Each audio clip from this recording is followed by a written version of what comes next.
Добра вечер, вие слушате Радио Канал 103, ова е емисијата Дансе Макабре со своето 592 издание. И денешниот гостин е повратник во емисијата, титула која не се добива толку лесно, меѓутоа е многу значаен за историјата на емисијата, затоа што во мај 2014 година, пред една деценија, во рамките на 184-та епизода, беше првиот режисер кој го покани во емисијата, кој се согласи да го одвои своето време и за секојаш ќе бидам благодарен за доделената доверба, кога говоревме за неговите краткометражни играни и анимирани потфати, а 400 плюс епизоди подоцна овој неуморлив режисер е повторно во емисијата, за да испишеме ново поглавје во македонската филмска историја со неговиот долгометражен игран филм, криминалистичкиот трилер Бизнисот на задоволството, кој се емитува моментално во домашните киносали широм државата и ќе можете да го погледнете во кинотека во престојниот период, овозможувајќи ни непречен поглед во криминогеното подземје и неговите пипала, кои ги има впрегната во сите сфери на општеството и обелоденување на вистината која што може да чини нечи живот. Честито задоволство ми е што повторно можам да му посакам добре дојде и да го продолжам разговорот со режисерот на филмот Гоце Цветановски. Добре дојде нас. Добре нашол, честито на 592 издание, машала. Честитки и тебе за сето тоа што во меѓувреме го имаш направено, за кое што ќе имаме можност денес малку да продискутираме. Меѓутоа, во кратките анимирани играни филмови, надприродното и фантастичното беше нераскинлив чинител од нив. Кажи ми зошто се одлучи да биде отсутно во првиот долг игран филм и зошто одлучи да биде тоа крими трилер со богатата палета на жанрови и поджанрови кои што ги има? Да, па види, да речеме за игран филм, нели, кој што се снима со камера и сето тоа, фантастика е малку потешко да се сними со буџетите кои што се достапни за режисер кој што дебитира, нели, со игран филм во Македонија, па мислам дури и во странство, секако дека, нели, се е возможно. Сведоци сме дека проектот Блер Вич беше снимен со исклучително мал буџет. Меѓутоа, јас имам проекти за научна фантастика кои што се за играни филмови, меѓутоа се премногу скапи за да се реализираат со овие достапни буџети кои што ги имаме тука во Македонија. Се надевам дека во блиска иднина ќе имам можност да работам со странски продуценти со повисоки буџети, но за да стигнем до таму морав да се докажам. Сега, зошто се одлучив за трилер? Значи, целата таа приказна е малку, како да кажам, поигра на случајот, значи сама од себе некако дојде. Ја имам кажувано и на други интервјуа, значи филмот ова сценарио го напишав во далечната 2004 година, односно првата верзија на сценариото, додека се уште бев студент во Франција и од професор Дени Геч, еден познат сценарист и автор на една бестселер книга во Франција, Теоремата на папагалот, која што се уште немам прочитано, но ми е на листата. И може би еден од професорите од кои што сметам дека најмногу научив за време на моето студирање, а тоа што го научив од него беше дека пред секој сценарио, пред да почнеш да го пишуваш, треба да направиш истражување. Сега, значи, малце подолго ќе одговорам на прашањето, но значи, тоа истражување, мислам, таа методологија, јас до тогаш ја немав користено, односно, до тогаш се што пишував беше инспирирано најчесто од соништа или од зафрканци, не знам како да кажам, бидејќи јас ја почнав мојата филмска кариера, условно речено, мислам филмската активност, ја почнав во филмската работилница Ед Вуд, каде што во доцните, мислам во средината на 90-тите, мислам дека буквално сите што сме сега филмаджи или актери, значи сите голем број на уметници кои што ги интересираше филмот, тогаш се вртевме таму. Значи не знам дали има некој што не поминал. Едноставно тоа беше една креативно катче каде што сите ние условно речено сонувачи имавме место и за дружба, и за работа, и за учење. И значи во тоа мое дотогашно творештво каде што се што сум правел било инспирирано или од соништа или од чисто за зафрканција колку да направиме нешто. Преку професорот Денил Геч дојдов до моментот дека всушност, и тоа од тогаш значи редовно го работам, дека што и да сакаш да направиш, добро е да го истражиш. Значи секоја тема веќе е снимена, веќе е напишана, дали во филм, дали во книга, дали во театар, значи има едноставно секоја тема е обработена на некој начин. Така што добро е ако сакаш да правиш, не знам, филм за вампири, да изгледаш големи филмови за вампири што веќе мајсторите на филмската уметност ги направиле. Или да прочиташ дополнително, да истражиш што се случувало и какви преданија има за околу вампиризмот. Така, да. Значи сите тие работи, ја можеби несвесно сум ги правел, бидејќи уште од мал многу читам, значи и стрипови, книги, дури подоцна многу ме интересираше митологија, значи читав митологии на различни народи и така натаму. Едноставно тој интерес за магичното и фантазијата кај мене на некој начин уште од мал се има вкоренет, буквално може да се каже, бидејќи пораснав со приказни кои што ми ги раскажуваше баба ми прва, кога бев мал. Значи се сеќам на тоа, можеби на денешните генерации ќе им звучи малку екзотично, но тогаш на времето уште мојата фамилија, значи секое лето ние нижевме тутун. Тоа беше некој си додатен бизнис за да може нели да преживее семејството. И јас како мал не бев, мислам се разбира дека имав нели среќно детство и си играв и сето тоа, но не бев поштеден од тоа дека треба да го завршам мојот удел во работата, така што неколку часа во денот седев во гаражата и нижев тутун. И додека нижевме тутун, што се случува, мислам ние бевме голема фамилија, имавме многу деца во околината и најчесто баба ми раскажуваше приказни, понекогаш и чичко ми Владо Цветановски исто така беше, иако баба ми најчесто беше таа, но ете понекогаш се случуваше и тој. Значи таму ми беше мојот прв контакт со приказните од мислам нели од македонското, можеби и од балканско или светско, бидејќи на пример многу приказни подоцна сум ги сретнал што во германски, кај браќата Грим, што се повторуваат мотивите. Значи тоа мислам дека дури и порано, иако нели немало кино, немало театар, немало телевизија, мислам театар имало, но немало телевизија, радио и така натаму. Меѓутоа добрата приказна наоѓала начин да премине од една во друга земја и да добие можеби свој шарм, свој локален зачин. Да се доработи дополнително и да влезе во тој културолошки бит. Така. И добро, и значи, како се вика, во целата таа, мислам, во таа слушање на приказни, значи, јас бев транспортиран во еден свет каде што постоеа многу работи кои што нели во реалноста не постојат како такви. Значи со вештерки, со вампири, со чудовишта, со магија, со самовели. Од мал се дружиш со монструмите. Да. И тоа многу многу делуваше на тоа некако аз да ги засакам тие фантастични приказни.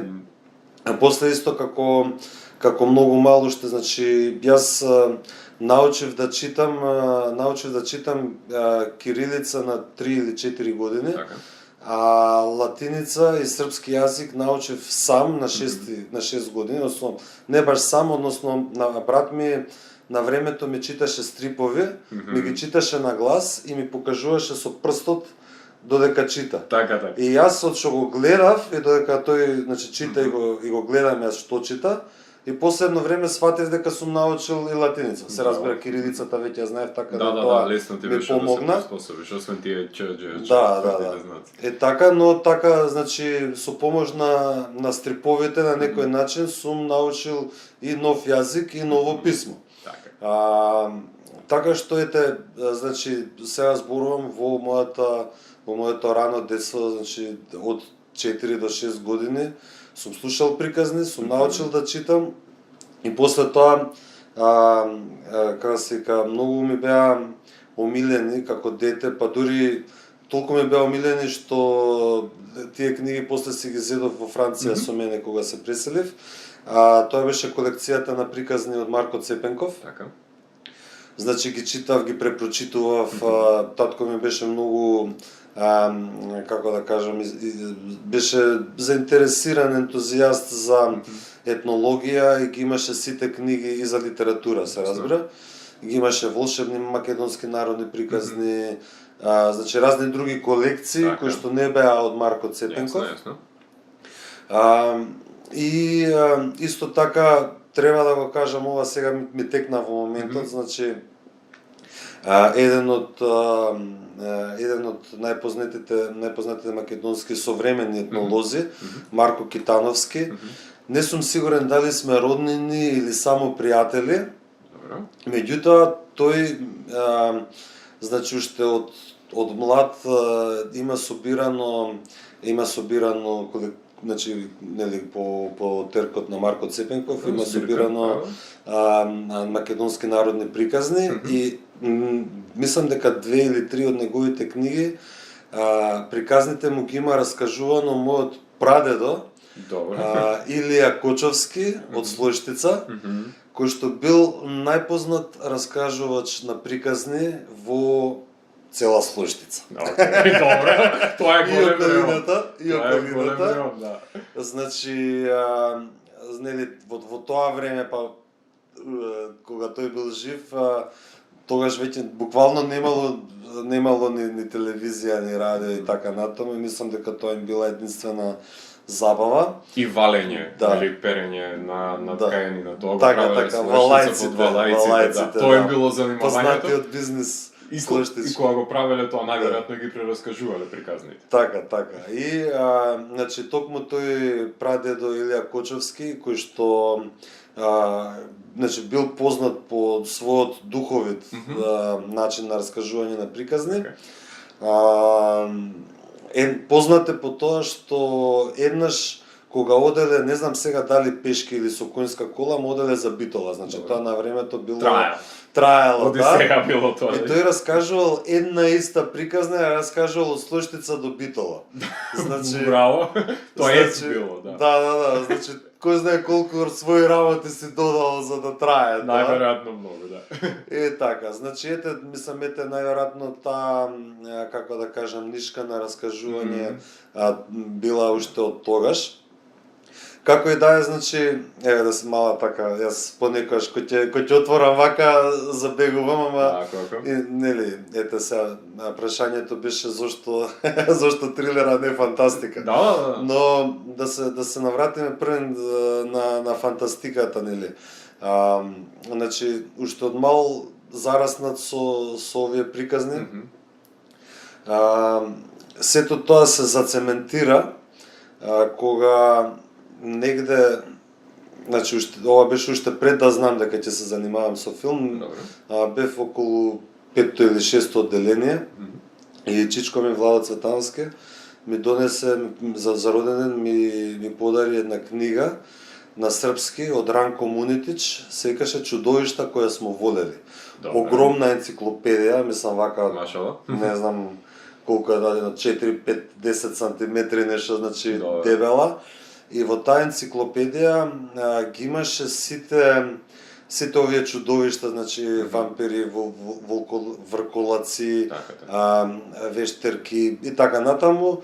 Меѓутоа во филмската историја, значи таа беше лексикон баш за нивната појава. Да, значи тоа беше многу специфична енциклопедија која што ги обработува митовите за тие чудовишта, значи како настанале, значи историографија на митот за чудовиштата и нивна историја во филмската. Така, како се имплементирани на филмски јазик, добро? Да, и јас тука, значи, толку многу таа книга ја засакав, значи не знам колку пати ја имав прочитано. И дури мислам одамна ја немам прелистано, но знаеш, мислам секогаш ми стои на таа желба дека знаеш некогаш да се седнам да се отворам. Меѓутоа мислам дека тука и се зацементира некако тоа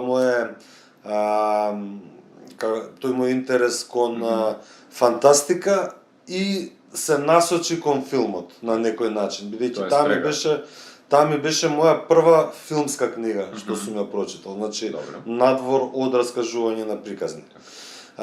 Сега, уште една друга работа, значи пред да навлеземе на конкретниот одговор на прашањето, значи во однос на филмот, мислам дека стрипот имаше огромно влијание, бидејќи освен тоа што нели како мал брат ми ме внесе во тој свет на стрипови, значи понатаму многу читав стрипови и сите жанрови, значи буквално се што можев, се што ми дојде до рака, прочитав и тука мислам стрипот е нешто што е најблиску до филм, значи и подсвесно учиш кадрирање. Да, графички, визуелен медиум, кој што освен што раскажува приказна, тоа го прави преку слики и така што мислам дека и тука имаше многу, значи тоа мое редовно читање на стрипови, имаше подсвесно некое влијание дека сум дека ете ќе се насочам кон тоа. Ќе се изразуваш со визуелен стил. Да, иако значи се надевам дека ќе успеам во нели во натамошната многу сакам, значи имам напишано доста и раскази кои што ги немам објавено официјално. Мислам дека се добри, сега ќе видиме, не е можеби ни важно во моментот, но секогаш пред да бидам нели режисер или пред да бидам и сценарист или филмски автор, мислам пред се доживувам како раскажуваш на приказни. Еве ова сега и дури со одговоров може да сватам, значи нека едноставно една обична идеја каде се може да те однесе. Ми имаат луѓе прашувано зашто не сум правил стендапови така натаму, зашто сум бил многу забавен кога сум зборувал. Меѓутоа, например, не се чувствувам како некој што е за да биде пред камера, едноставно друга е таа енергија што ја носи тој што интерпретира или што така, а друга е, мислам јас повеќе секој сум се доживувал како раскажувач на приказни. Сигурно има влијание овие што мислам што ја знам приказната за прадедо ми кој што е бил познат раскажувач на приказни, сигурно тоа има подсвесно некое влијание. Јасно. И сега се надевам дека ќе успеам некогаш да издадам можеби стрип, значи желба ми била да раскажам приказна во форма, значи интерактивна приказна во форма на игра, видеоигра или дури board game, гледам дека може да се раскаже значи интерактивно.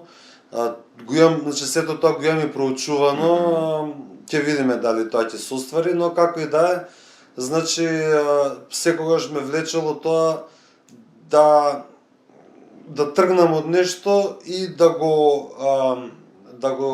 држам гледачот или публиката во поширока смисла, нели публиката да држам во мислам да биде заинтересирана да го дознае крајот на приказната. Така. Па има денес и Choose Your Own Adventure, нели, книги, стрипови кои што дозволуваат сепак да има и интеракција од тоа што самиот читател бира. Так, Кој крај так. ќе има некој лик што исто така е веќе ја крши таа граница помеѓу авторот и нели реципиентот. Така Да, што да. се отвораат овие димензии кои што веќе посочуваш и се кршат границите денес на тоа како може на приказна да се прераскаже, нели, во различен медиум. Да, мислам, онака дури во последно време, мислам, тоа ми е ново, меѓутоа, мене ми е ново, сигурно не е ново во свет, но многу ми се интересни тие некои интерактивни приказни кои што се случуваат во реален простор. Значи, Така. имаше еден млад дечко, Марио, не ми текна сега през името, меѓутоа во моментов работи во Германија. Савоски? Савоски, да. Поздрав на него. Кој што работеше, да, поздрав Марио, ако не слушаш, гутен абен или Зависност да, кој дел на делот го прави. Значи преку него дознав за тие начини на раскажување приказна со барање на траги, Така. на индикации низ Да. цел град дека Да, може. да, да. Значи интерактивна приказна, меѓутоа во која што си директно инволвиран да, ти, да. така, или оние escape room што се Така. и така натаму. Значи како е Или да RPG кампањи, мислам, она кампањи Да. кои што ги водат за и од D&D и од Vampire the Masquerade кои што се лоцирани на пример во градот. Така, така, да. Раскажувачки, сепак во таа се негува традицијата на раскажувањето и во тие Да. кампањи. Да, во тие да. игри. Да, така да тие сите работи, еве што викаш, значи D&D дури тоа било кога од 70-ти 80-ти, 80-ти, значи да. веќе мислам нака постоело одамна, јас сум ги дознал можеби подоцна, но како и да е, значи самото раскажување на приказни има толку различни форми што јас сум човек што сака да експериментира и ме интересираат сите жанрови, знаеш, Јасно. значи иако фантастиката ми е онака, знаеш, при срцето и најмногу мислам дека од приказните што ги пишувам се во таа сфера. Супер. Сепак имам и неколку сценарија, тоа готови сценарија, кои што не се научно фантастични или кои што не се фантази, хорор и така натаму. И со тоа е да се вратам конечно на прашањето зашто сум одбрал да не биде фантастика. Заклучиме дека има да. легитимитет научната фантастика во твојот живот, значи Да, нема да, бегање од да, неа. Океј, нема бегање. Го установи. Да. Сега, значи тогаш под влијание значи на дотичниот професор Дени Гедж, нека му е лесна земја, не е веќе меѓу живите. Значи го научив тоа дека можеш да се документираш и да проучиш нешто. И ни рече, окей, ни даде задача која што мене ми беше тогаш многу интересна, да најдеме некој напис од вести, значи од Добро. вестник Така. или било што новинско издание, Така. и инспирирани од тој напис да направиме истражување Добро. и да разработиме приказна. Супер. Во самата таа задача не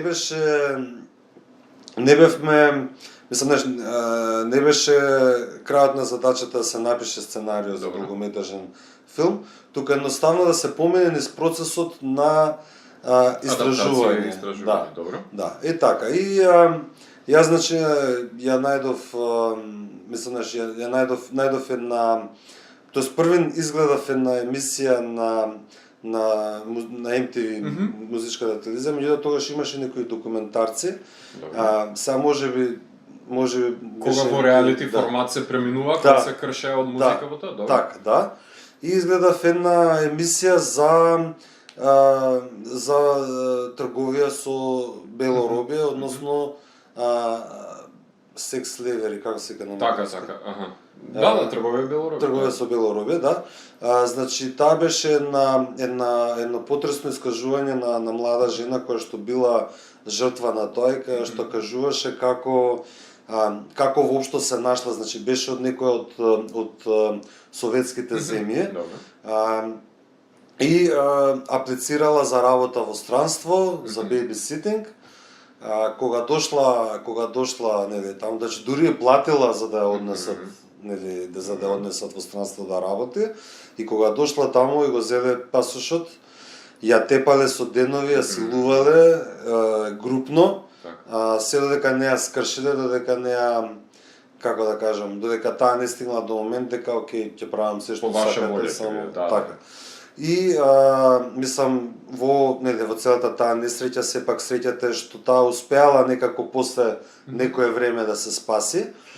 Но таа потресна приказна остана со мене и реков окей, за ова ќе го правам истражувањето, бидејќи многу така беше едно нешто што мислам сосема случајно налетав на тоа, значи не го не барав едноставно, ама во тој период кога имав таа задача, го изгледав тој документарец и решив дека окей, за тоа ќе правам истражување.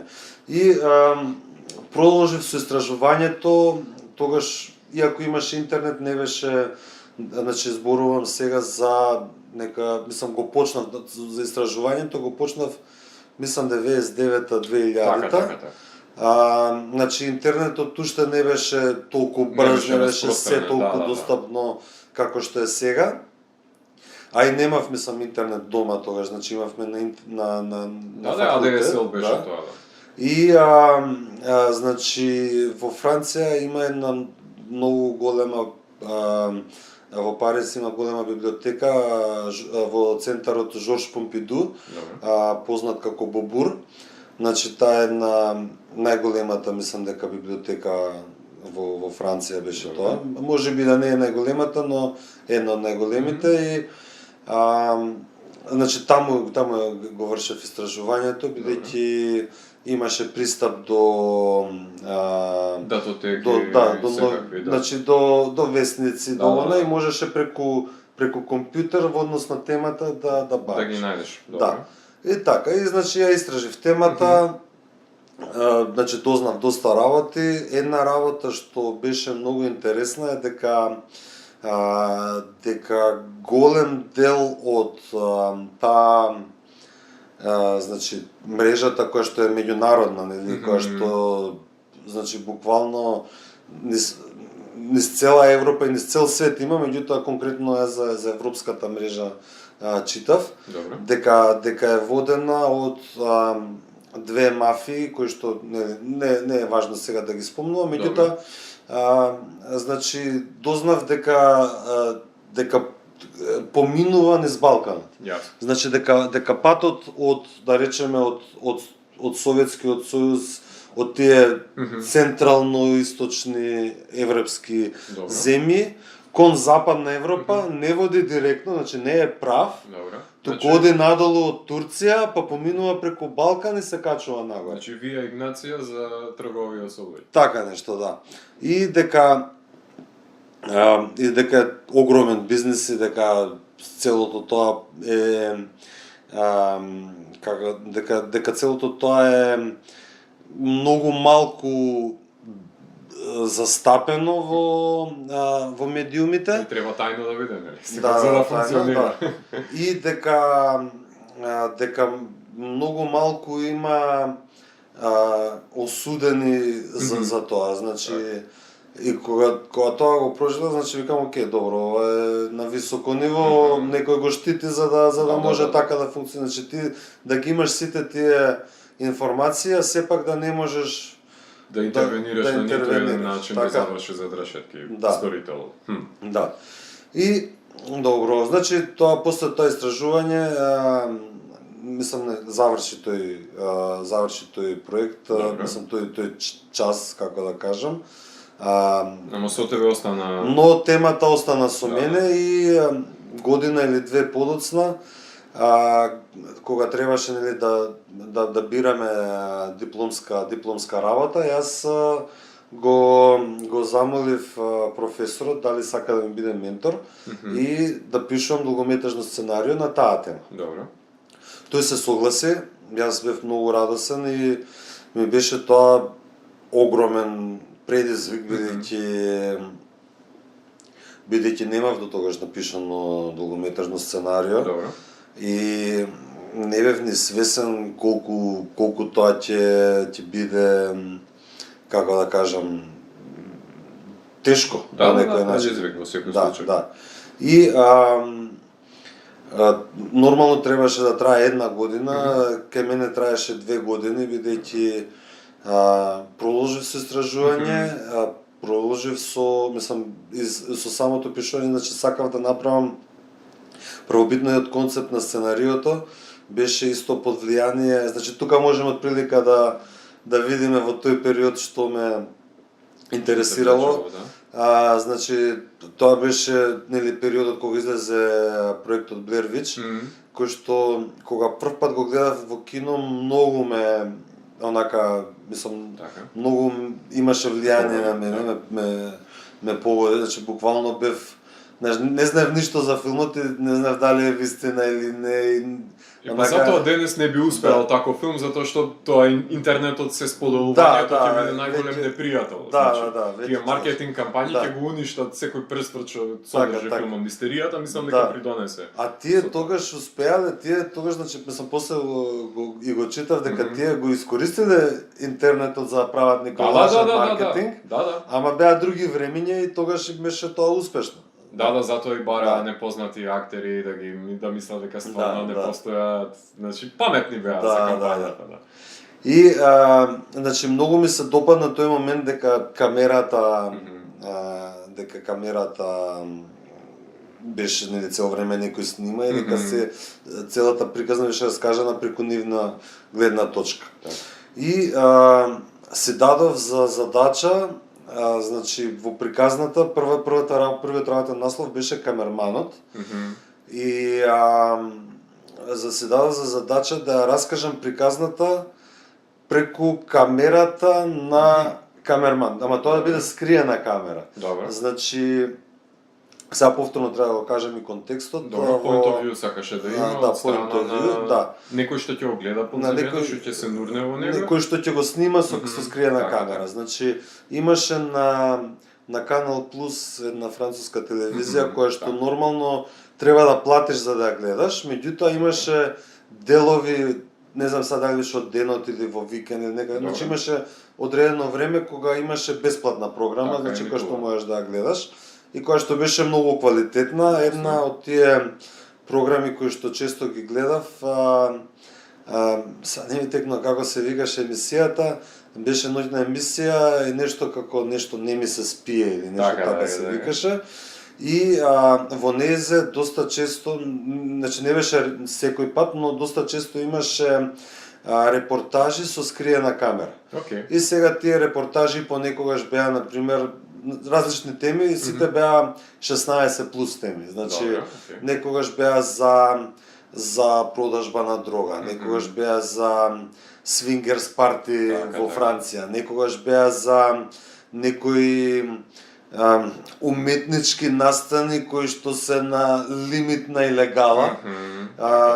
Значи така доста интересни теми и сите беа снимени, значи беа снимени на некој начин со некои микрокамери кои што најчесто беа или во куфер, некој прото GoPro на камерата. Да, нешто така, или пак скриени во костимот на значи така, или пак понекогаш ако беше со локалитет со скриени на локација и така натаму. Значи едноставно значи таа форма сакав да ја скомбинирам со оваа тема.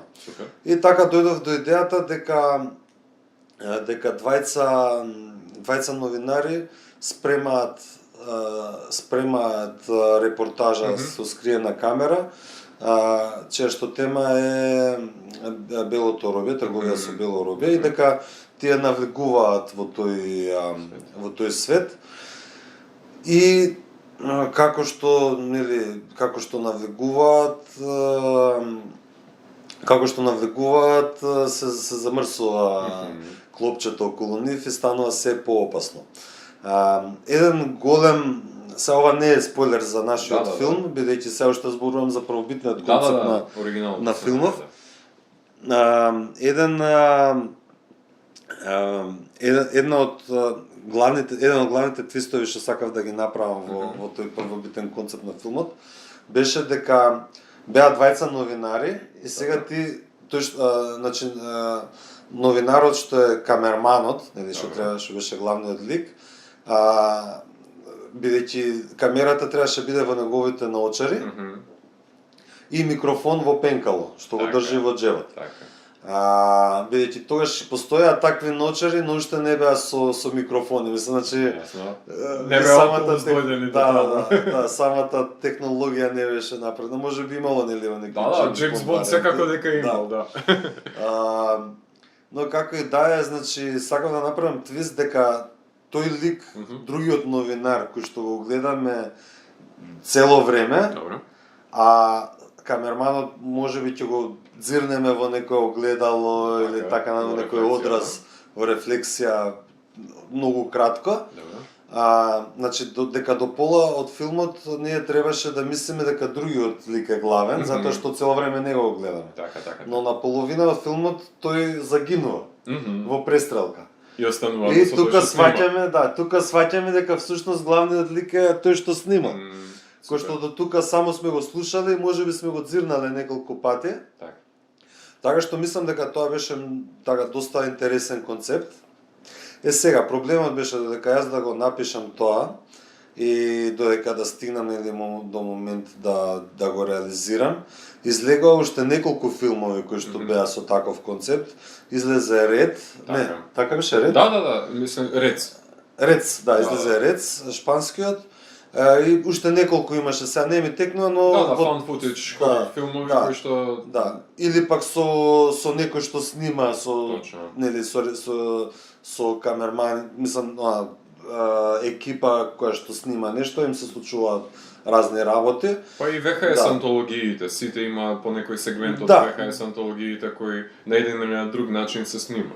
Да, едноставно, значи таа идеја што јас сум ја добил од Blair Witch проектот Blair Witch, знаеш, очигледно стана тренд.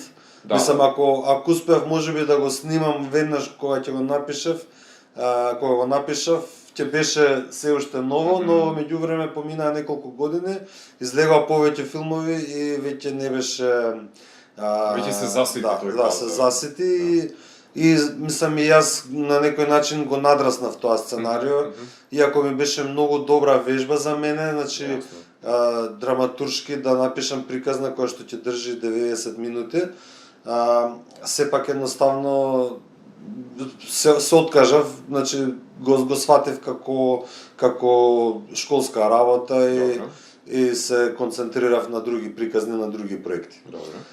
Сега 2015 година се вратив во Македонија, го отворивме Link Studio, каде што почнавме да работиме Јон Вардар против галаксијата и уште неколку други проекти, но Јон Вардар беше тој што го завршивме конечно сега предбрзо. И цела оваа приказна беше буквално заборавена. Ставена во филка за подобри време. Да. И едно лето, сега не знам точно кое лето беше, но мислам негде на 2018 или 2019 налетав на една кутија од што имав донесено од Франција кога се преселив. Викам дај да видам што имам тука да распакувам, да ја одзипуваш. Да, и го најдов сценариото и беше лето и си реков дај да го прочитам да видам што сум направил тогаш, малку и да се насмеам на себе си. И го прочитав сценариото, ми беше интересно, најдов интересни работи. После, значи преку 10 години од како сум го напишал, најдов интересни работи, најдов и многу наивни работи, тоа гледам тоа што ме интересирало. Да, тогаш што било за тебе. Дека тоа било тогаш за тогаш, но најдов потенцијален, видов потенцијал во тоа. И решив дека можеби е интересно да го работам. Мислам, значи тогаш веќе бевме во продукција на Јон Вардар, но мислам продукција на анимиран филм зема време, тоа е едно. Второ, јас самиот не цртам, така што не можам да бидам активно во таа продукција. Значи јас пишувам и режирам, значи имав многу слободно време за време на таа продукција.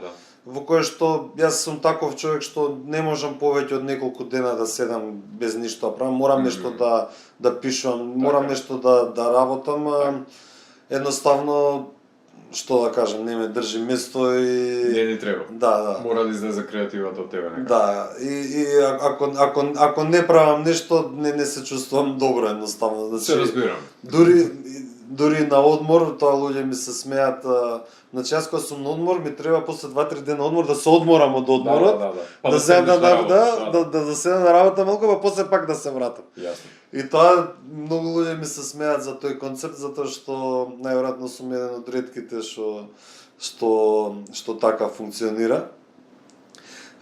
Како и да е, значи на тој одмор го прочитав тоа и решив дека окей, ќе седнам да го напишам.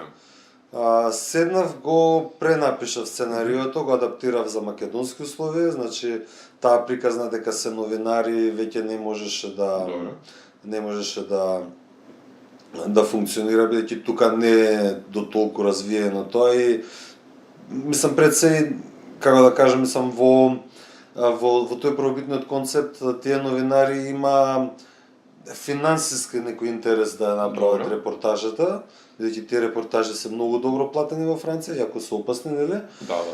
Значи некој вид на адреналински предизвик беше тоа за нив и можеби нели предизвик новинари таму, мислам малку поинаку функционираат. Да, за себе докажување повеќе и за себе докажување, да, тука така, е значи, релевантно тоа. Можда не Пулицер, ама си има, значи признание си постојат за да. достигнување. Да. Така, значи тука тоа не функционираше, значи одлучив дека треба некоја си да има персонална една нишка во тоа. И да скратам, значи проектот помина низ многу фази, низ многу драфтови. Бидејќи јас дека го работев Иван Вардар, тогаш не можев да аплицирам јас да бидам режисер. Значи контактирав еден режисер, се согласивме, па направивме нешто со него. После поради X причини тој испадна, па после со друг режисер ја разработував приказната. И на крај некако и тоа не испадна, изгледа, мислам ја не верувам во судбина или така натаму, но ако што викаат старите, нели, ако било, можеби било пишано за јас да го правам сепак филмот. На крај испадна дека мислам дека јас ќе го режирам филмот, а не други режисери. Со Саша и со Трифон, представувам? Да. Да, добро, не сакав да ги спомнам зашто, нели, да не испадне, мислам, ние се, како да кажам, се разделивме во однос на проектот многу пријателски, воопшто и професионално, нели? Добро, ова се обиди за две визии да се спојат, така што секој на своја страна може би се влече. Да, едното беше повеќе со, да речем, со креативни разлики, што викаат, а другото беше повеќе со буџетски разлики, но како и да е, значи испадна на крај дека јас ќе го правам. И меѓутоа тоа ти помогна најверојатно да го приземиш пристапот кој што претходно си ги имал овие со работите поделе кон некој. Беше многу интересно, знаеш, јас немам его, знаеш, да не мора секогаш да биде по моје, нели? Значи многу сакам да соработувам со луѓе и ова беше интересно бидејќи многу работи што ги напишав беше во разговорите со нив, посебно со Трифон например. Дури еве да кажам дека ликот на Елени, значи новинарката која што ја прави, што го прави истражувањето, се роди под негова сугестија. Така што беше за мене многу интересно да го адаптирам сценариото според разговорите со друг режисер, значи да се избришам себе си како режисер и да го напишам сценариото, после да го пренапишам, односно да го адаптирам, значи тоа веќе постоеше, но нели сега како што зборуваш со нели како меѓу автори и се доживува Точно. нови верзии, нови промени. Морфира тоа, затоа што ти цело време си бил со него и сега кога друга визија, но кога има диалог, нели, се крши форматот. Така. И тоа од една страна, че после кога дојдовме нели до фазата да го снимаме филмот,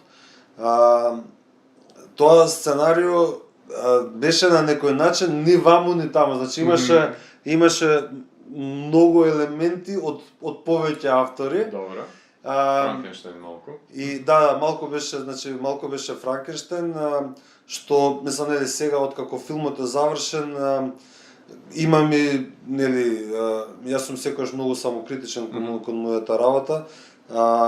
Некои работи поинаку би ги извел, но како и да е, сум задоволен од филмот. Филмот имаше многу убав успех и фестивалски, и тука публиката убаво го прими.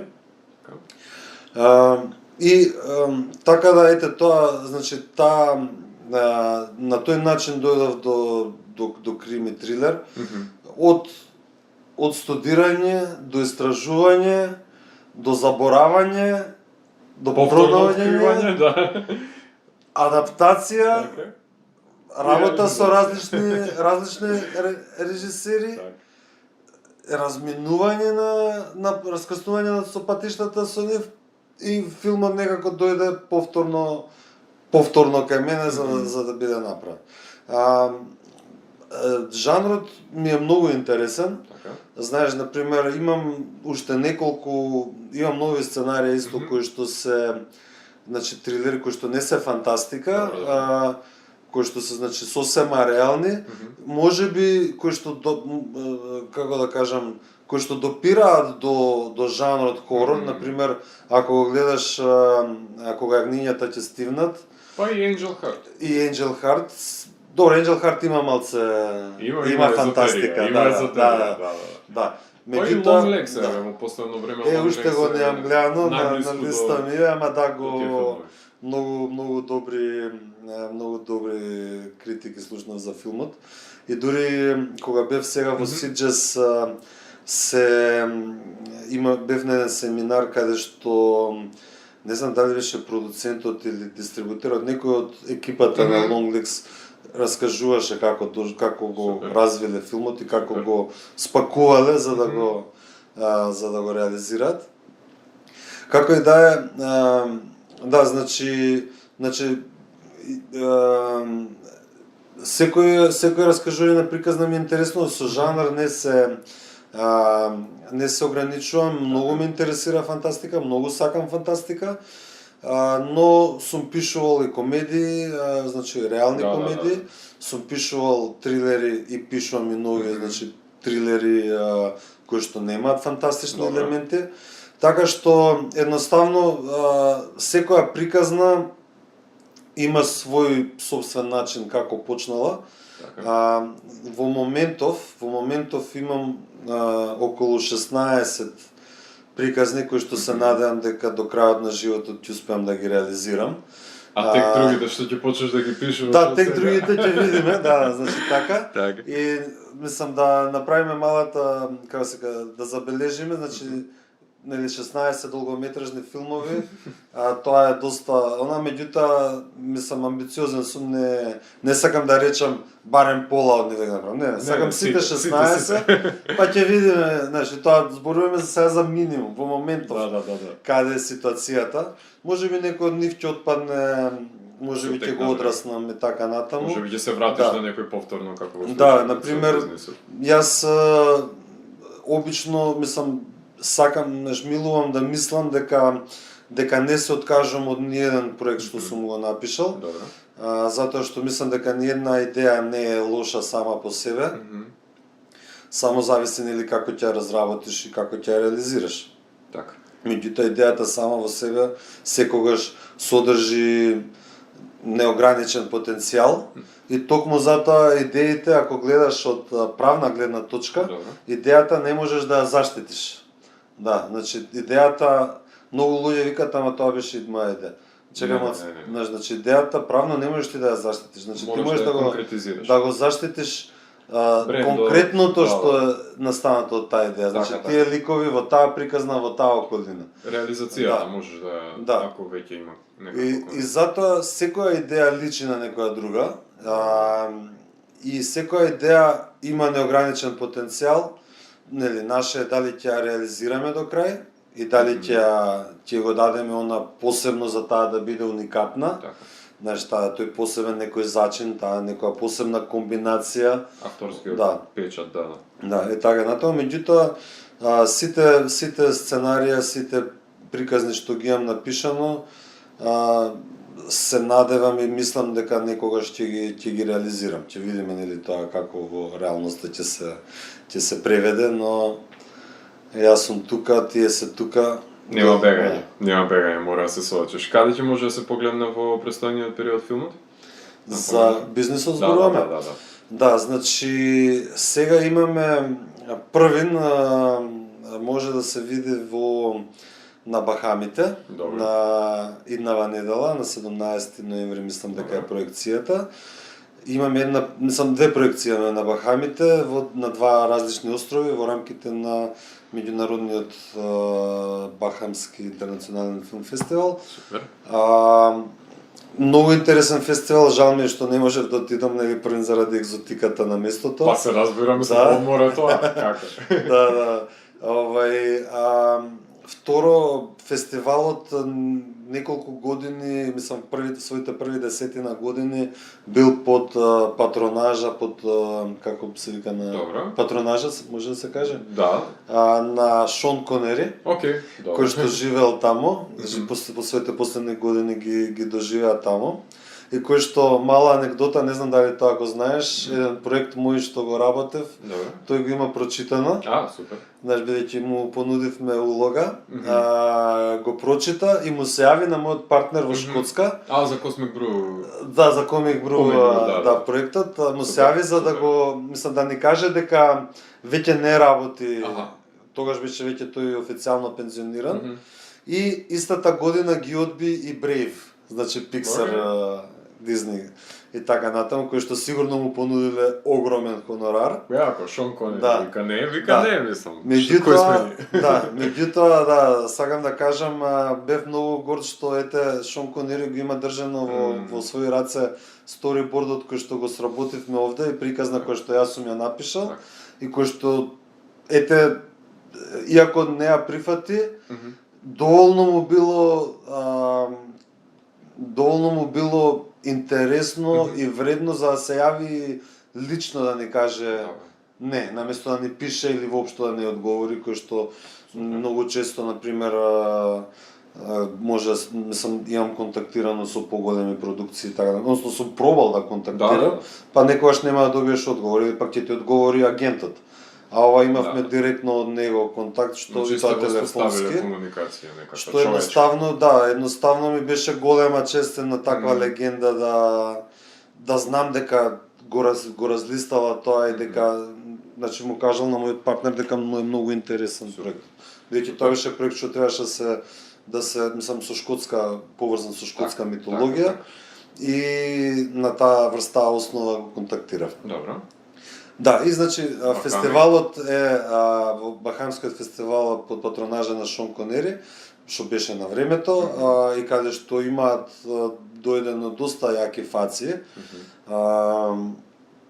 Ме канеше директорката на фестивалот да дојдам, многу и се допадна филмот и беше, мислам, онака криво што не можев, но имав многу патувања периодов и едноставно не можев да си дозволам, толку беше буџетот за патување. Значи, тоа е првото на Бахамите. Ако можете, сите ве поканувам, сигурен сум дека нема да зажалите. Дори да не го гледате филмот. Така, купачите се пакувани веќе. Да. Така да тоа е тоа. 29 и 30 ноември може да го видиме во кинотека.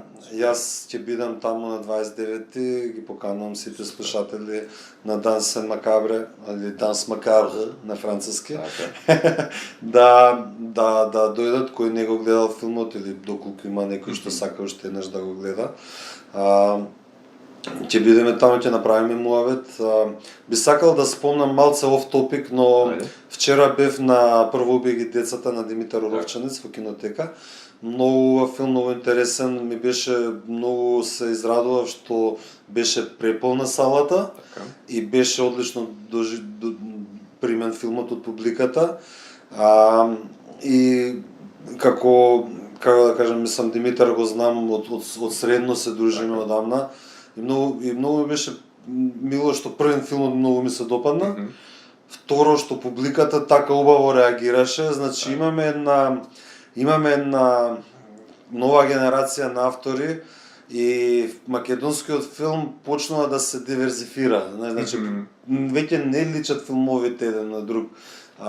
Значи и тие се растени со стриминг канали. Значи тие се растени со филмови кои се многу блиски, еве и твојот филм и филмот на Димитар, се многу блиски до филмскиот вокабулар кој што може да го забележат на стриминг каналите каде ги гледаат. Значи крими трилери се присутни таму. Така, тие се растени и веќе разбираат што сакате вие да им кажете. И затоа многу понепосреден е доајмот кој што го добиваат и затоа е тој фидбек.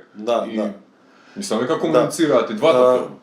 Пред некое време прочитав некоја критика или мислам артикал за филмот кој што беше многу позитивен, но кој што имаше не знам кој го имаше напишано,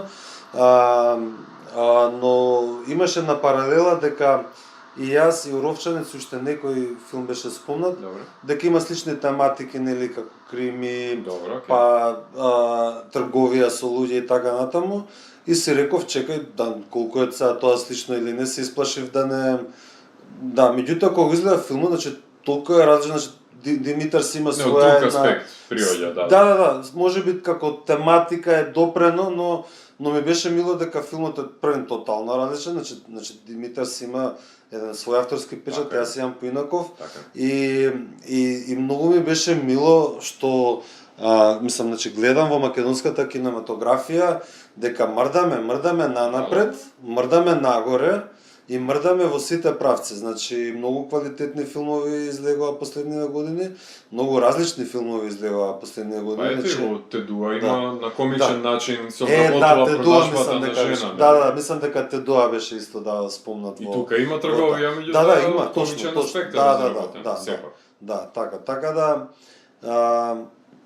знаеш, мислам многу ми е мило што мрдаат работите, што се надевам дека публиката ќе дојде до дека ќе се врати до вербата кај публиката во македонскиот филм, бидејќи нешто што многу често го слушавме како коментар е тоа дека генералната општата публика некако како да не ги сака македонските филмови, ги има предрасуди дека нема да биде добар филмот.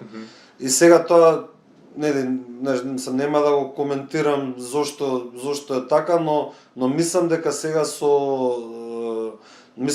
дека сега се трудиме сите што работиме сега, значи без разлика на генерацијата на авторите, но овие години гледам дека се менуваат жанрови, се менуваат изгледот на филмовите, значи секој филм си има свој изглед и јас сум дојден до таа фаза што едва чекам да видам што направиле колегите.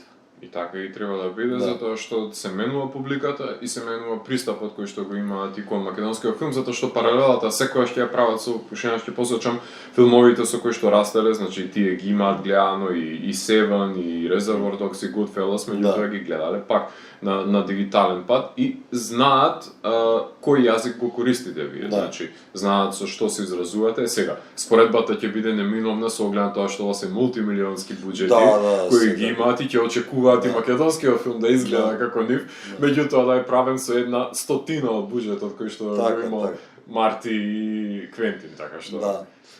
Тука знаеш, треба да се скршат очекувањата, да. мислам, дека тоа да се надминат со оглед на Така. тоа што тие лимитации на Да. буџетот се сериозни и не може да се очекува да се добијат истите резултати. Да, па види, тука е интересно, сега кога влеговме малку во темата македонски филм, сакам да спомнам дека кога го гледавте Дуажи ми мене, ме вратија во едно време каде што јас моите први филмови ги работев нели без никаков буџет или со многу мал буџет и ќе видиме дали тоа ќе се случи, дали тоа ќе се случи исто. Меѓутоа во тие 15-16 проекти што ги спомнав преска, има еден проект кој што не е напишан, односно се дадов предизвик и сакам тоа да го направам можеби дури уште иднава година. Добро.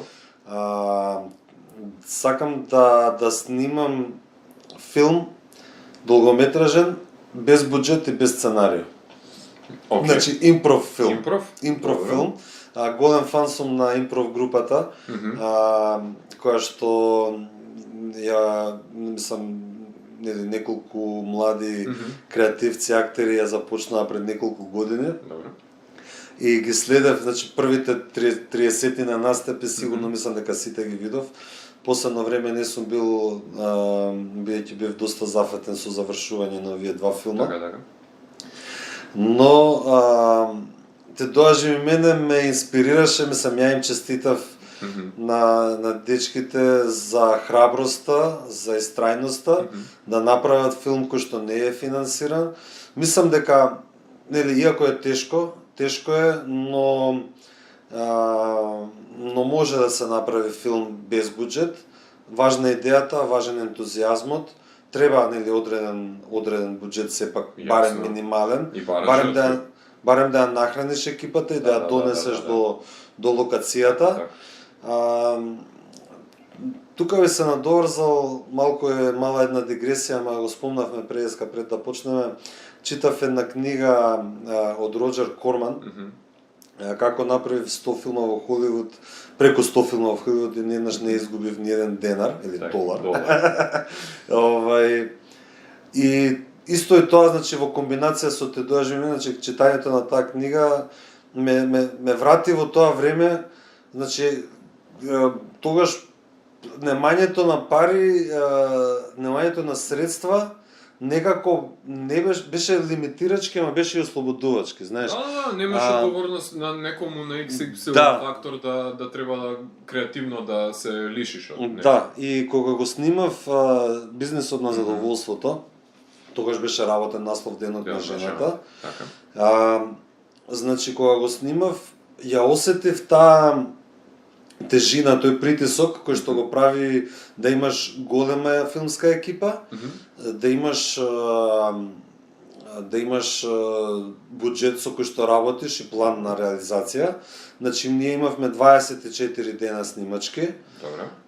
И кој период на годината го снимаш? Беше октомври 2020, значи тоа беше во периодот кога имаше ослободување од ковид мерките, а кон крајот на мислам ослободување во однос навечер, значи да речеме летото беше слободно, во октомври почна, значи моравме сите да носиме маски на снимање, но веќе крајот на снимањето, последните недела дена, дојде законот каде што мораше да се носат маски дури и внатре. Значи претходно беше за надвор. Добро. А сега мораше дури и внатре да се носат маски цело време. Значи добро, ние секако, мислам, тој дел го изигравме максимално професионално, значи иако тоа комплицирало процес на снимање. Комплицираше и физички и психички. Но мислам го изигравме максимално професионално, никој не се разболи за време на снимањето. И мислам имавме сцени каде што бевме по 80 луѓе на сет. Меѓутоа со вакцинирање, со маски, со сето тоа, со предострожности. Тоа беше доста успешно. Како и да е, значи во филмот, јас кога го завршив, пред се бев задоволен од актерите. Добро. И го сметав за актерски филм повеќе од режисерски филм. Значи, од моја гледна точка, имаше неколку сцени кои што ги снимив до крај како што сакав. Добро. А за повеќето сцени ми требаше барем уште 1 ден до 2 снимања. Значи, од прилика да имав уште 12 дена снимачки, значи уште 2 недели, мислам дека ќе го снимам филмот баш како што сакав да го снимам. И дури до ден денешен некои одлуки што ги донесов за време на снимањето, се уште нели, не дека не можам да си ги простам, тоа мислам неш морав да поминам низ тоа искуство за да сватам нели што треба и што не треба да се прави. Добро. Меѓутоа тоа е како, знаеш, кога влегуваш да снимаш игран филм, тоа е како лавина, тоа е еден стожер кој што почнува и руши се пред себе. Значи ти влегуваш во еден виор и те носи виорот, додека не завршиш. И ги решаваш проблемите константно. Да, проблемите ги решаваш по пат, но генерално, значи, тоа е буџетот, тоа е времето и ти треба да го направиш филмот за тоа време со тој буџет, со таа екипа. Нема многу лево десно, знаеш, нема хипотезирање, чекај ама да знаеш, нема чекај. Ајде. Така. Значи имаш малку луфта во целото тоа и за импровизација и за промени, но многу малку. Да. И затоа подготовката е многу значајна, претходно. За да знаеш во што влегуваш и за да се скрати губењето на време и експериментирање на се. Да. И кога го завршив филмот, значи повеќе го чувствував како актерски филм, бидејќи многу сум задоволен како актерите дадоа се од себе и едноставно целата екипа актерска буквално брилираше во филмот, според мене се разбира, не мора секој да се согласи со тоа, но после се изненадив од фестивалскиот успех на филмот, дека ете толку награди собра и толку многу селекции по фестивали. И тоа малку ми ја врати до вербата дека и мојата работа добро сум ја завршил. Не дека мислев дека лошо сум ја завршил, но бев свесен за сите тие недостатоци кои што настана, бев свесен за сите тие компромиси кои што ги направив, не за да имам комплетен филм, а за да го направам во рамките на тоа време и тој буџет што ми бил одзеден.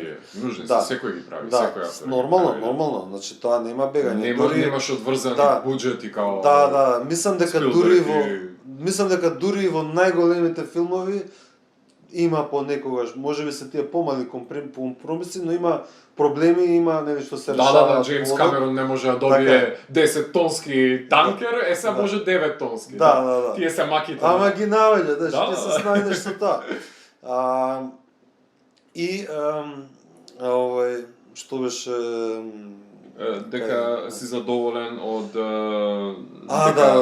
актерски филм имаш. Сакав да кажам дека ме вратија овие безбуџетни филмови. Ме вратија во времето дека јас кога ги работев на пример кратките филмови кои што беа со или без буџет или со некој минимален буџет, некако имав повеќе авторска слобода, бидејќи целата екипа беше тука поради мене или поради филмот. Сите беа свесни дека нели нема буџет за нив, или дека нема буџет воопшто, значи имавме буџет за да се сработи филмот. И во тие проекти, значи имаше сега ќе го спомнам мал дисконтинуитет во време просторот. Филмот 10 минути, 11 минути кој што имаше 4 или 5 снимачки дена и кој што беше снимен за 400 евра. Значи по 100 евра на ден. Од мој джеб за бензин, за јадење, за вода, за кетеринг и такви работи. Не знам нешто дали имаше нешто што требаше да се купи, но како и да е, значи за такви работи го потрошевме. 4 дена снимачки во кои што снимав по 2,5 минути на ден. Добро. во или пак еве исто не знам овој спотот за Фейт No More кој што Така. беше снимен исто со доста мал буџет. Така. Не смеам да го објавам кој беше буџетот, но исто во тие 4 дена јас снимав по минута и пол на ден. Значи Добро. за разлика од се ова е чиста математика, меѓутоа чисто да добиеме впечаток, да добиеме идеја како тоа се одвивало овдека, значи во 24 работни дена јас снимев 96 минути. Така. Односно морав да снимам по 4 минути на ден. Јасно. И со 4 минути на ден, значи тоа морав да имам еден друг тип на снимање. Значи сите најтешките кадри секогаш ги оставав за крај, секогаш немавме време за нив. Значи и заради тоа кажувам дека тие сцени кои што до крај сум ги сработил како што сум ги сакал, беа сцените каде што поставивме светло Добро. статично и кој што не мрдаше после тоа. Значи Да заштедите и на да, време. да заштедиме на време, значи после тоа кога ќе се поставеше светлото, бидејќи тој дел од работата доста време зема. Така. Значи после тоа јас можев со камерата да играм како што сакам. Глумците си беа спремни, тука немаше никаква како да кажам застој во однос Така. на глумата.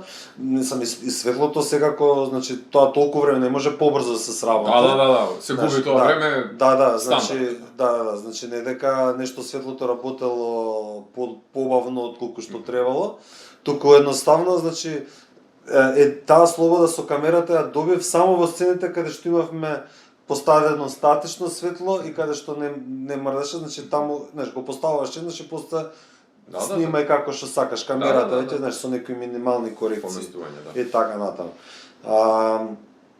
И така што сакам да пробам, нели, тие буџети, мислам дека немањето на буџет не смее да биде изговор за да не се прават филмови. Значи, еве гледаме во театарската сцена има многу независни театри сега, Така. кои што имаат голем успех меѓународен, одат по фестивали, земаат награди, ги играат своите представи и во Македонија и надвор, пред публика се пишува за нив, значи не мора да имаш поддршка од државата за да направиш делото. Ако ти навистина сакаш нешто да направиш, направи едно дело, две дела без поддршка, па за третото доби поддршка и така натаму, но не мора да значи дека ако имаш буџет дека ќе го направиш како што се сакал. Значи јас таа слобода што сум имал во кратките филмови со помал буџет, многу помал буџет од играниот филм, ја немав во овој проект кој што беше доволно голем и така натаму. Се разбира, во наредните проекти ми сам научив, нели, значи сега од кога го имам веќе поминато овој процес, научив некои работи што треба да ги направим, некои работи што не треба да ги направам. Менаџирање на време, Да, менаџирање на време, менаџирање на екипа, Така. приоритети некои што можеби треба уште во предпродукција да се дефинираат. Да.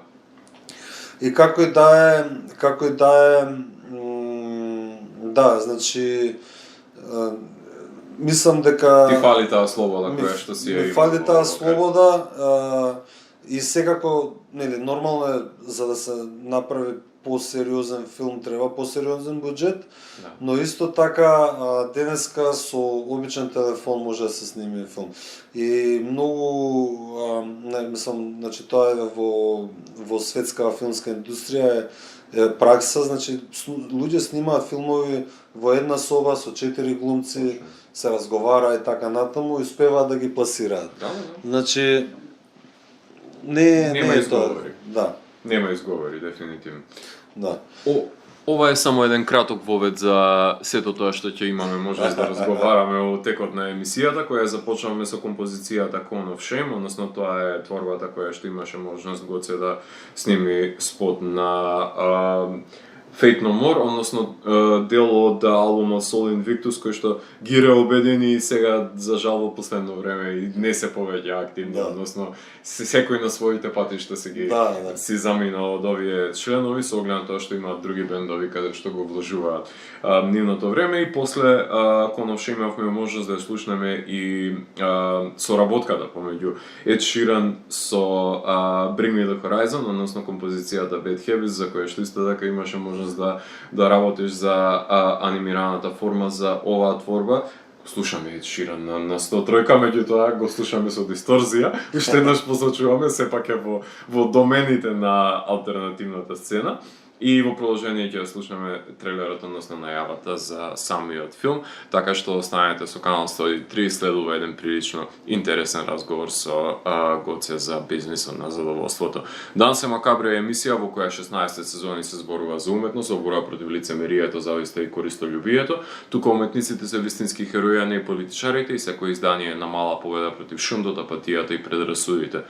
Целта на емисијата е да го доближи квалитетниот филм до секој слушател и да воспостави диалог помеѓу уметноста и реалноста за подобро да го разбереме светот во кој живееме. Вечер имаме закажано полноќен тан со смртта по 592 пат. Јас сум Златко Ѓеревски, а вие останете со трансмисијата на канал 103 до крајот на светот. Вие слушате радио канал 103, емисијата Данс е Макабре, 592 издание. Разговараме со режисерот Гоце Цветановски, односно разговараме за бизнисот на задоволството. Кажи ми, во што сакаше да биде сличен твојот филм со останатите крими трилери, а во што да се разликува пред да почнеш да го снимаш? Да. Што сакаше да испочитуваш, а што сакаше, кој калап сакаше да го скршиш од тие конвенции кои што ги знаеме? Да. Не знам точно да ти кажам, знаеш, бидејќи сепак е малце, знаеш, 2020 беше процесот на работа, значи гледав доста филмови, значи тоа што сакав да биде слично еве, да речеме, кој што си го имав зацртано што од почеток беше сакав да има жарки бои, да има богата палета на бои, бидејќи повеќето филмови беа некако сиви, сепија и дури мислам дека нели првото очекување за некој филм со ваква тема. Да, па ноар влече, значи ги бара тие сивилото го носи со себе. Да, мислам дека тоа било нешто прво што би го очекувале луѓето, значи тоа ми беше нешто прво што сакав да се разликува. Добро. Второ, сега не знам, мислам, нели од некој да се разликува за други да биде сличен, сакав темата и покрај својата тежина да има хумор во нејзе, значи да има лесни елементи, да биде забавно за гледање. Зошто забавно? Затоа што мислам дека хоророт, односно страшните моменти, така подобро ќе ги доживееме, бидејќи мислам нели филмот, најдобрите филмови не ни сервираат на тацна тоа што сакаат да го кажат, туку ја оставаат публиката сама да се дојде до заклучокот. Значи, друг еден момент исто кој што знаеш, мислам, нели секогаш е тоа во некој ако го споредуваме со други филмови, тогаш е спротивно од едниот, слично со други, така што знаеш, мислам, знаеш, не ми текнува на сите филмови кои што ги гледав како референца. Знаеш, мислам, сакав, иако не го изиграв тоа, значи сакав делови од филмот да бидат, нели, да го задржат она, да има долги кадри и така натаму, значи да бидат малце како поинтови, ако не го задржав во крајната реализација на филмот, во крајниот начин на кој што го изиграв, на кој што го снимив поточно.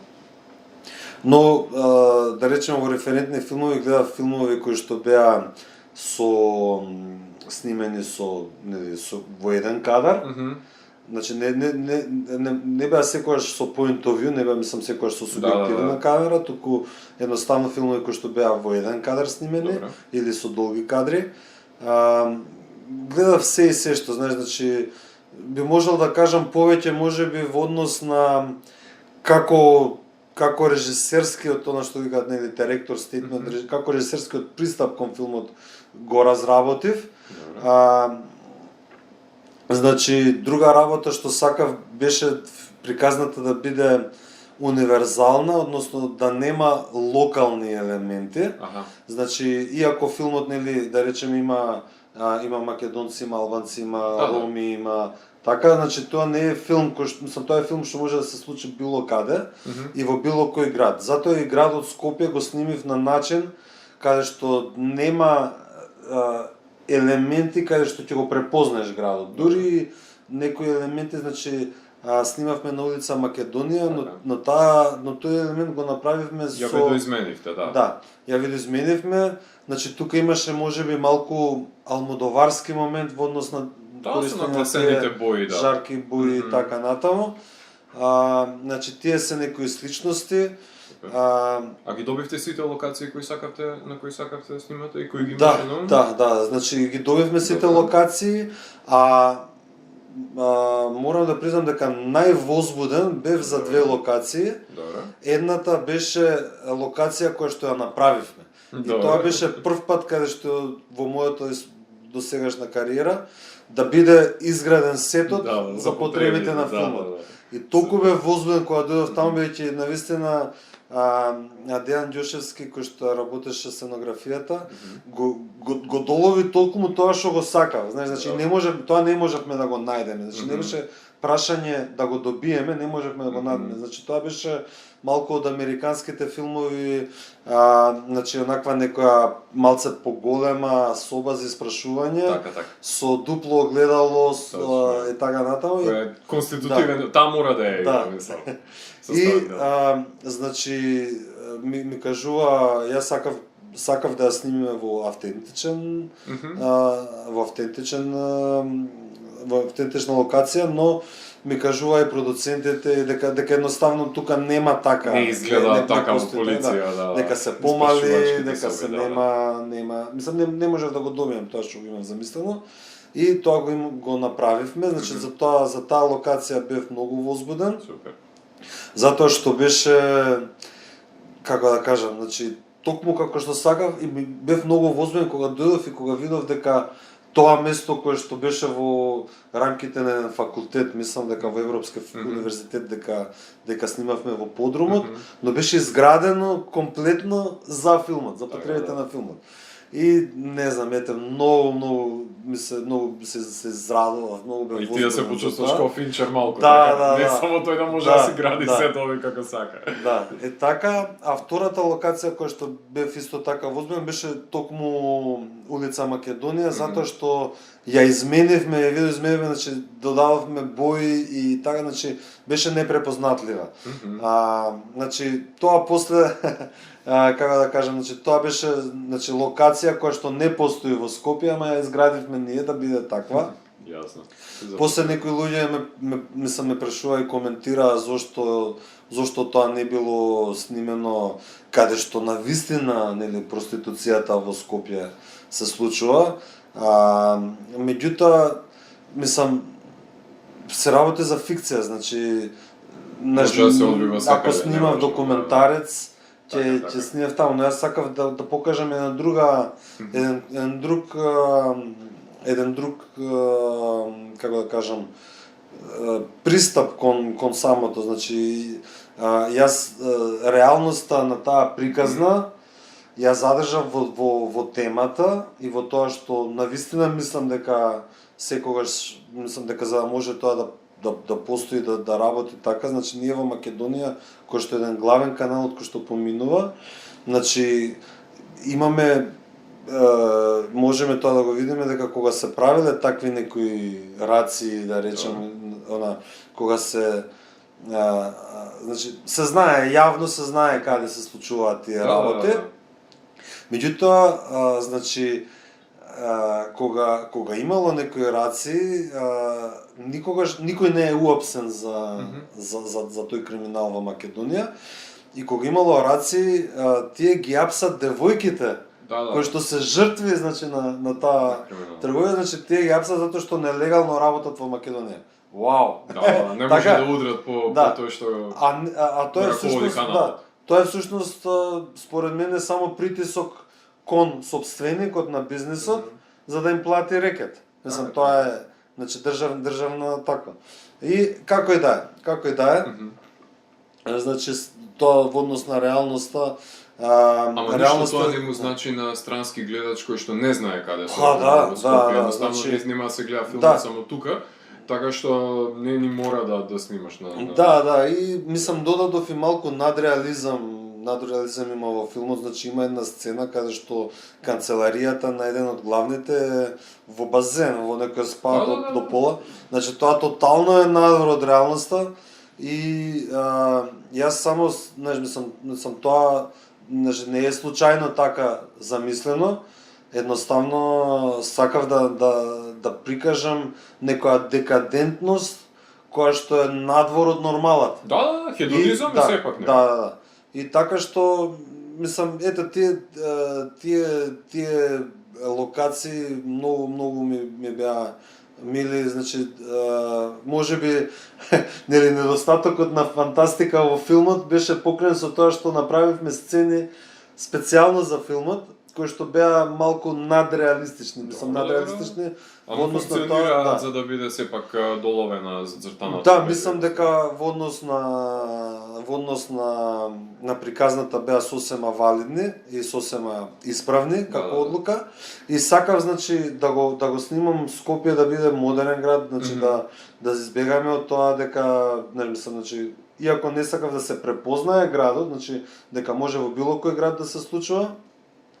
Има само една сцена можеби нели кој што го видел Скопје, кој што ќе ја препознае во тој кадар дека е Скопје, ама е оддалеку и пак нема ни една, како да кажам, нели битна од споменици или од градби кој што ќе препознаеме, еве ова во Скопје се случува. Да, ама ги држиш работите во покрупен план и затоа избегнуваш во широки да ги... Да, сакав самиот град да биде представен на некој начин како затвор. Да. Значи тоа ми беше дури го имав објаснето во тоа во режисерската експликација дека градот го третирам како лик, ама не баш како лик, туку како еден затворен простор го третирав градот. Значи тоа беше символика, тоа беше символика, па нели сејаот и бедата на кортизаните, значи знаеш мислам најголемата беда можеш да ја прикажеш преку сјај, значи не сакам јас многу сакам да одам спротивно од тоа што значи и контрастот го играш на тоа, тој градот. Да. Така да тоа е тоа. А што забележа во Слаѓана Вујошевиќ дека може таа да биде најпогодна за носечката улога на Елени, во што немаш сгрешено се разбира за твојот избор? Да, со Слаѓана одамна соработуваме, нашата прва соработка беше на Конов Шем, понатаму нели и на Биби. Таа е многу посветена актерка, многу работи во текот на овие години, го гледам нејзиниот развој како автор, како актер. Значи има многу поминато, многу научено. Дури сега кога разговараме после филмот, кога разговараме со незе таа за некои сцени, вика во оваа сценични се допаѓам, сега би го сработела поинаку и така натаму. И не само да кажам, значи таа научила од филмот многу работи.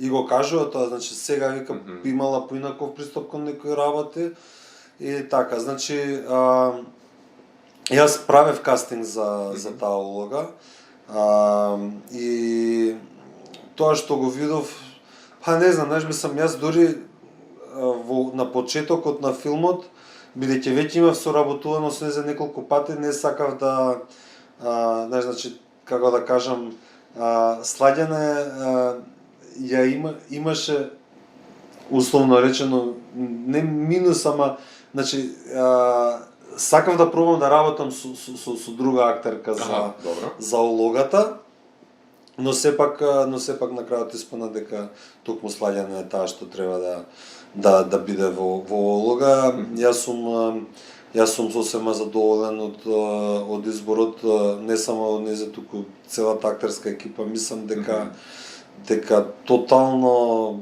одлично го сработија тоа и сакав да избегнам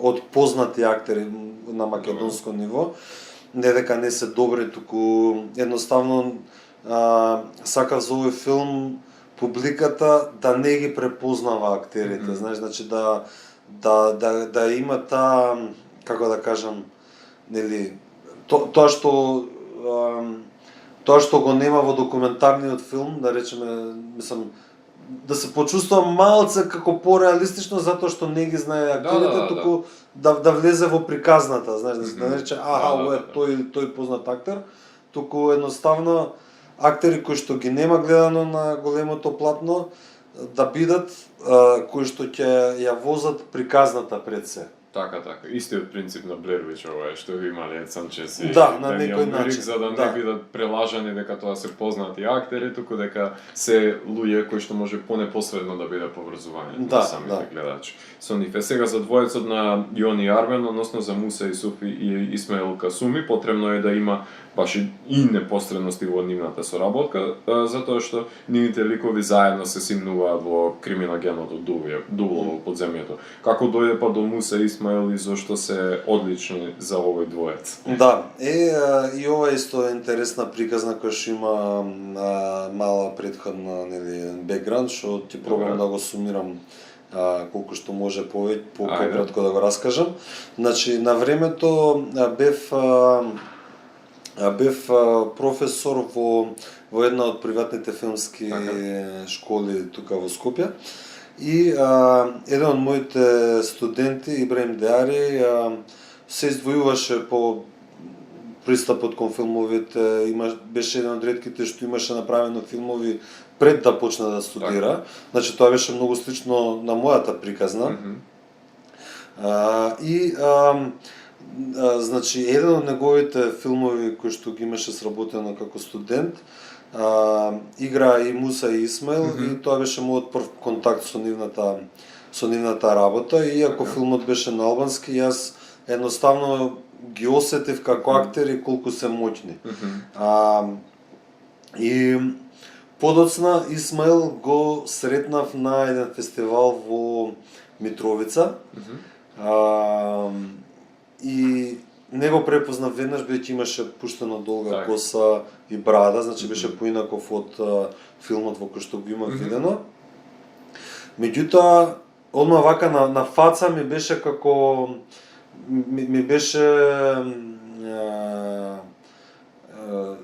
ми одговараше за главната улога на, тогаш го пишував Con of Shame се уште. Работевме 6 месеци на тоа сценарио за спот. Значи посветено. Да, посветено, мислам требаше сценариото да им се допадне на сите членови на бендот. И поминавме низ многу драфтови додека да најдеме нели конечната верзија која што беше одобрена и прифатена од сите. И значи тогаш уште не смев да му кажам, му реков слушај, ми изгледаш многу интересен на Исмаил за една улога, за еден проект што го работам, па ќе те контактирам. Муса веќе го имав, значи, видено во краткиот филм на Ибраим Деари, мој студент со кој што сум горд, кој што сега исто има долгометражен филм, едва чекам да го гледам. И значи така дојдов до Исмаил и до Муса, мислам Исмаил го запознав и нели лично, но го имав гледано во друг филм и им се јавив. Дојдоа мислам Вени види Вичи направија, дојдоа во спотот максимално квалитетно и професионално ги одработеа улогите, бидејќи спотот беше снимен како краток филм, беше така со приказна, многу филмски пристап имавме.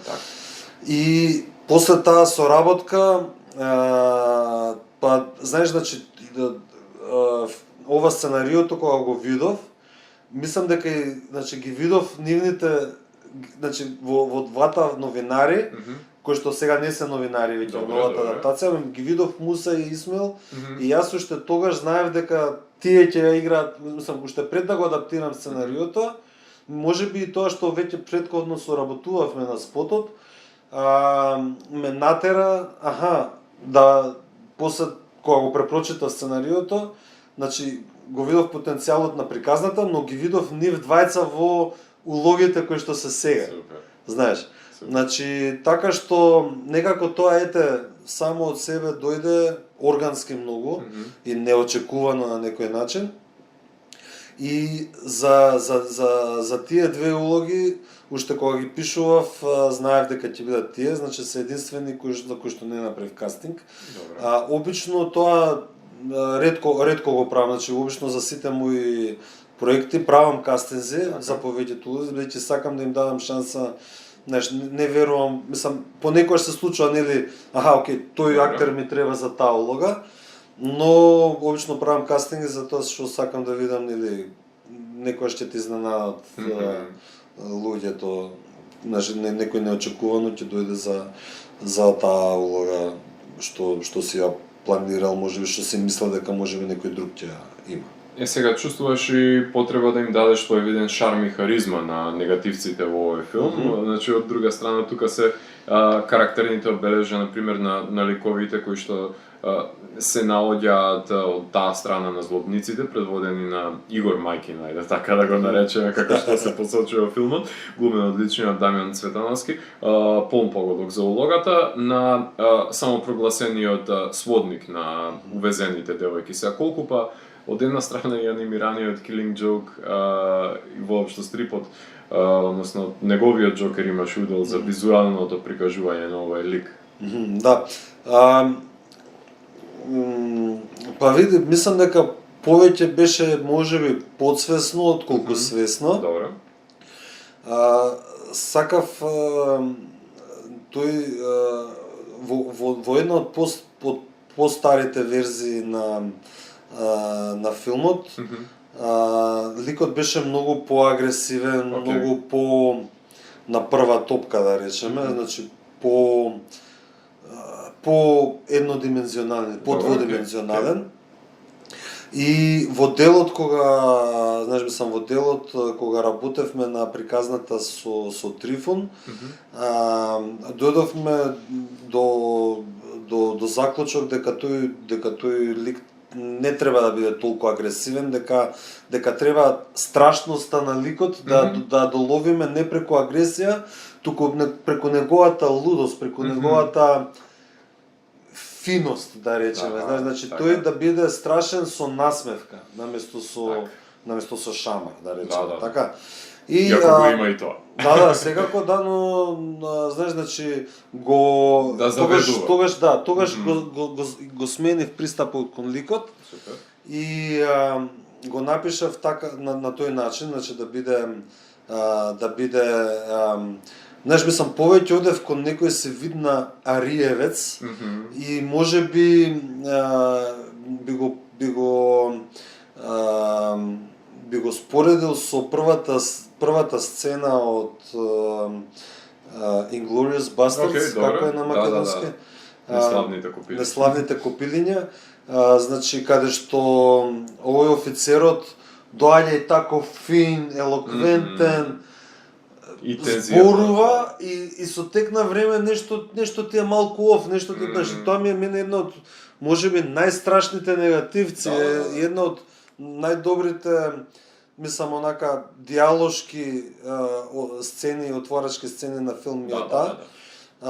Затоа што тој лик толку е фин и толку е онака во ниеден момент. Ама префриган. Да, толку е префриган, и тоа е многу пострашно од било што друго. Значи, сите негови мали гестови, сите негови вербални екскурзии, знаеш ми само онака. Кристоф Волц го имаш таму. Да, Кристоф Волц ми само онака феноменален актер. И така што мислам дека можеби тоа беше поблиску до тоа што го бркав отколку Джокер. Джокер на некој начин дојде со насмевката, со знаеш, мислам, посебно дури мислам дека еден конкретен кадар е тој кој што доаѓа до таму, знаеш, значи до Джокерот. И таа насмевка станува страшна, знаеш, таа насмевка станува страшна.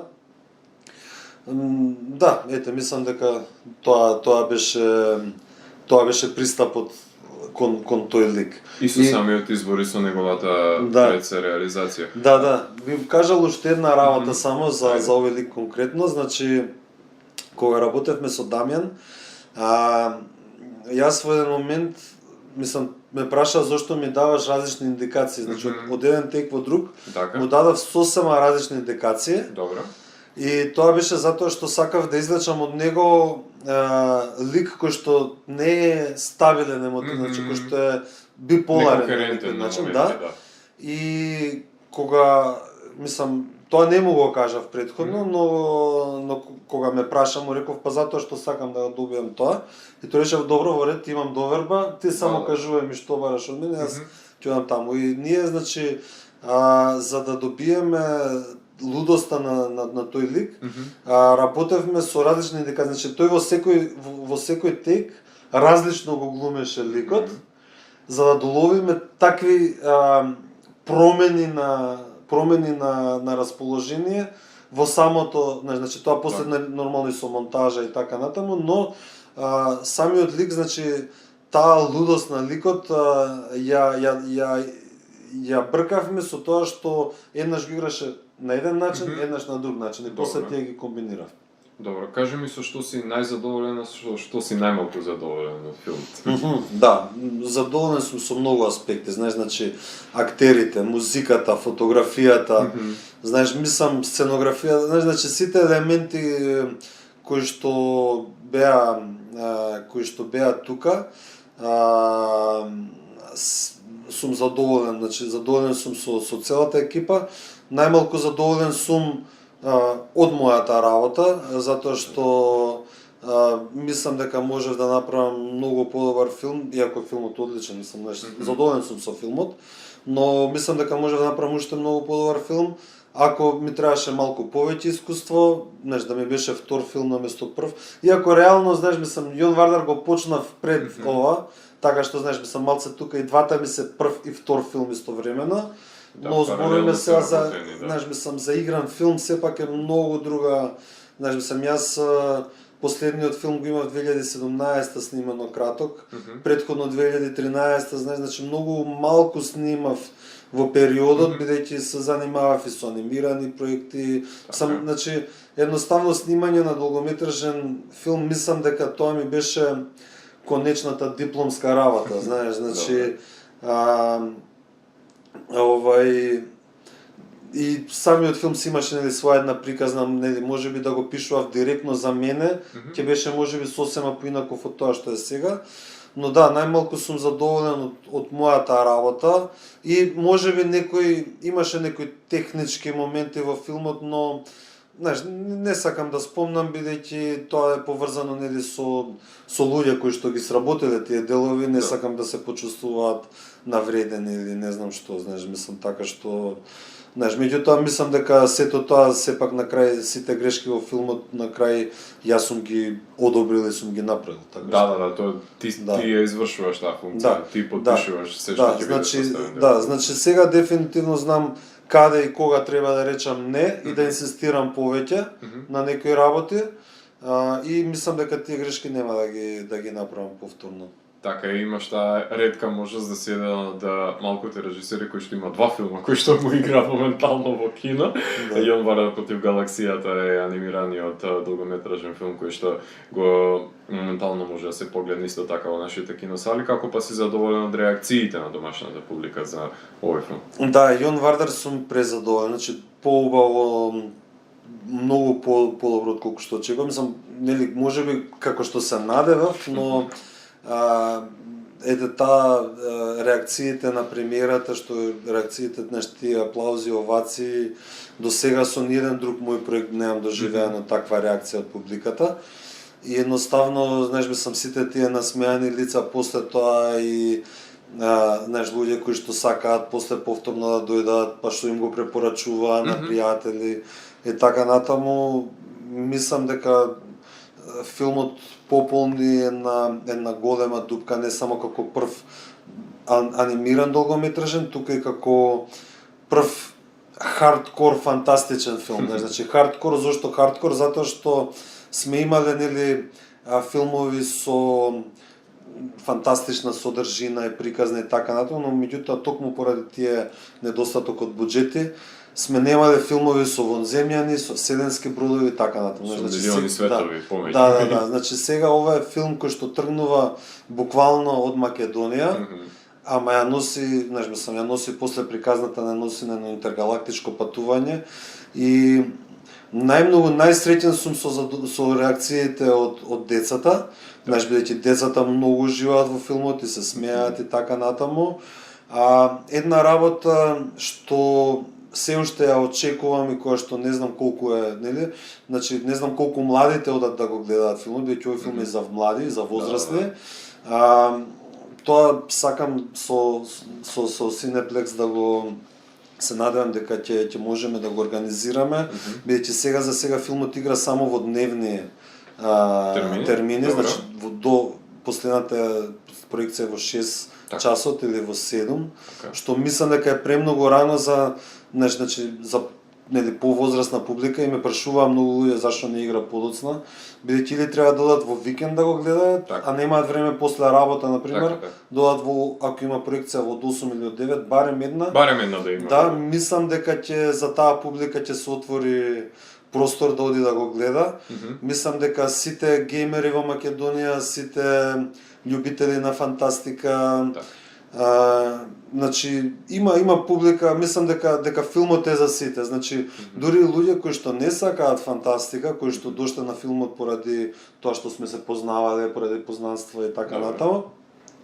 Значи тие имаат одлични реакции затоа што едноставно има многу хумор во филмот и е динамичен, те носи цело време значи нема моменти мртви, цело време те вози од едно место на друго и е на македонски, ретко имаме таа, може да слушнеме ликови како се изразуваат на јазикот на кој што зборуваме. Да, тоа е една друга димензија, значи тоа многу луѓе едноставно го доживуваат како една посебен тип на радост, да ги видат различни ликови кои што нели не се од овој свет, а зборуваат на македонски. Да.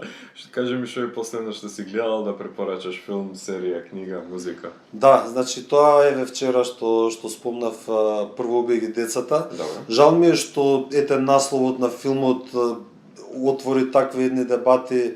Ја не очекував нели толку многу луѓе да реагираат на насловот. Во ред можел да биде, нели, но мислам сепак се работи за фиктивен филм, кој што така едноставно имаше некоја си негативна по социјалните мрежи како реакција на филмот, односно на насловот на филмот на луѓе без да го гледат и кои што не сакаат да го гледат заради насловот. Тоа се тие предрасуди кои што се раѓаат уште пред негледано дело, ама знаеме дека ако го немаш погледнато, немаш право да зборуваш за него, нели? Тоа е дефиниција. Мислам луѓето буквално го сватија, мислам филмот воопшто не зборува дека некој треба да ги убие децата, така? Да, ама и тука е убава паралела, кој го кажува? Која кажува таа реплика, која доаѓа пак од исто така ликови кои што и ти ги имаш, односно корумпираната полиција. Така да би го препорачал тој филм, дефинитивно, мислам и онака и не само тој, туку луѓе гледајте македонски филмови, поддржувајте македонски уметници, значи слушајте македонска музика, читајте македонски книги, мислам имаме многу автори, многу креативци, значи не треба да чекаме нели некој да почине за да го славиме, така. Значи во однос на филмите, тој филм би го препорачал. Исто така во однос на анимација Inside Out го гледав сега исто така вчера. Значи преубав филм, го препорачувам на сите. Мислам толку интелигентен филм, толку креативен, браво, мислам онака заслужуваше целата фама која што се крена околу тој филм. Многу оригинален за сите генерации, мислам дека е тој филм. Во однос на книга, не знам, мислам не ми текнува која е последна фиктивна книга. Во последно време многу читав нефиктивни книги, затоа што сакав да да развијам некој, мислам нешто тоа како учење си го Јасно. доживувам и бидејќи бев во креативен процес, знаеш, читав филозофи, Супер. такви работи ово мислам од секој тип, знаеш, значи историја на ова, историја на она, едноставно Добре. се образував за некои работи кои што мислев дека треба да ги знам или барем да имам некој поим што како се случило. Така што не ми текнува во моментов, знаеш, мислам што би препорачал, можам да кажам што ми е на листа. Повторно во насока на ова што го спомнав пред малку, значи на листа за читање ми се 3 македонски автори. Добро. Значи, сега нема да ги кажам имињата да не заборам да не сгрешам нешто, но ќе кажам имињата на книгите. Едната е Кобаяши Мару од, мислам да каже Анде Јанков или така нешто, значи трилер, крими трилер. Ме контактираше од како го изгледа бизнисот на задоволството. Втората книга која што исто така треба и да ја купам, одамна ми е на листа, е Тегли од Јордан презиме, Јордан Коцевски. Значи исто, значи автор што сакам да го откриам и сакам и нивните и други дела да ги откриам. И трета на листа ми е Никола, повторно не ми текнува крајното име, и не ми текнува во моментов не ми текнува на името на книгата, нешто со Dark Web беше поврзано. Во август на Flipbook фестивалот беше промоцијата. Се работи за една крими приказна со елементи од хорор. Супер. Така да, ете, тие три книги на македонски автори кои што се жанровски дефинирани, сакам да ги прочитам. На Никола беше графичка новела или? Некоја си измеѓу, Мешавина беше, да, нешто со можеш и да одиш онлайн да читаш. Супер. Така да. Да, имаше интерактивност и во тоа. Гоце, фала ти многу, времето мораше да се менаџира на тој начин, кратко ни беше, меѓутоа ти посакувам огромен успех и со бизнисот на задоволството и со Јован Вардар да допре до македонската публика, што е можно повеќе да ги гледаат овие филмови, затоа што се правени за нив, затоа што овие ликови комуницираат со нив и треба да се воспостави таа подзаборавена нишка помеѓу македонскиот гледач и македонскиот филм, која во право светло мислам дека ја реализираш ти со сите тие дела кои што ги напомена дека во иднина ќе бидат направени, да ми додеш со повеќе време во емисија за да може подетално да разговараме. Да, наредниот пат е маратон да направиме. По можност, како што знаеме и умееме. За крај ќе слушаме музика која што е составен дел од самиот скор на бизнисот на задоволството. Јас сум Зlatko Љелевски, го затворам 592-иот гримуар на Дансе Макабре и го враќа на полицата кај останатите изданија кои кријат тајните на универзумот. Дојденото издание на Дансе Макабре, гледајте го бизнисот на задоволството и не верувајте во секој збор кажан од политичарите во медиумите, може некој да е инволвиран во бизнисот на насмевки и задоволство.